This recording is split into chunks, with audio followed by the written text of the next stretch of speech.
X নামক ছেলেটার কি হয়েছে? ছেলেটা ফার্স্ট ইয়ারে পড়াশোনা করে নাই। ফার্স্ট ইয়ারে পড়াশোনা সে করে নাই। তোমাদের মতো তোমরা এখনো ফার্স্ট ইয়ার থেকে সেকেন্ড ইয়ার উঠবা অনেকে। সে ফার্স্ট ইয়ারে পড়াশোনা করে নাই, সে ইয়ার ফাইনাল পরীক্ষা দিচ্ছে। ইয়ার ফাইনাল পরীক্ষা দেওয়ার পরে সে যে তোমাদের ইয়ার ফাইনাল হয় না ইন্টার ফার্স্ট ইয়ার পরে হয় কিন্তু কলেজে। এই পরীক্ষা দেওয়ার পরে সে দেখলো যে সে তার পজিশন অনেক পিছনে,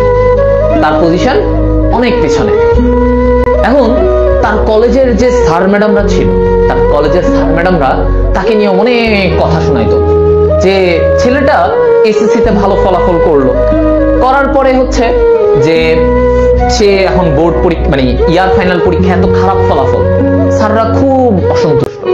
স্যার বলো ম্যাডাম বলো, তার বায়োলজির ম্যাডামরা, হ্যাঁ তার অন্য কেমিস্ট্রির স্যাররা সবাই বলতেছে কি ব্যাপার, তুমি পড়াশোনা ছেড়ে দিছো, তুমি এত খারাপ স্টুডেন্ট কবে হইলা, পড়াশোনা করো না, কি করবা, বড় হয়ে কি এটা হবা ওইটা হবা, কি করবা, বড় হয়ে তো কিছু করতেই পারবা না, বুয়েট মেডিকেল তো পাবাই না।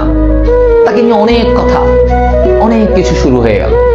তার ক্লাসমেটরা তাকে বলতেছিল যে কি ব্যাপার, তোর এই এত অবনতি কেন, হ্যাঁ তুই তো একটা সময় ভালোই রেজাল্ট করতেছিলি, ফার্স্ট ইয়ারে সে ইয়ার ফাইনাল দিচ্ছে।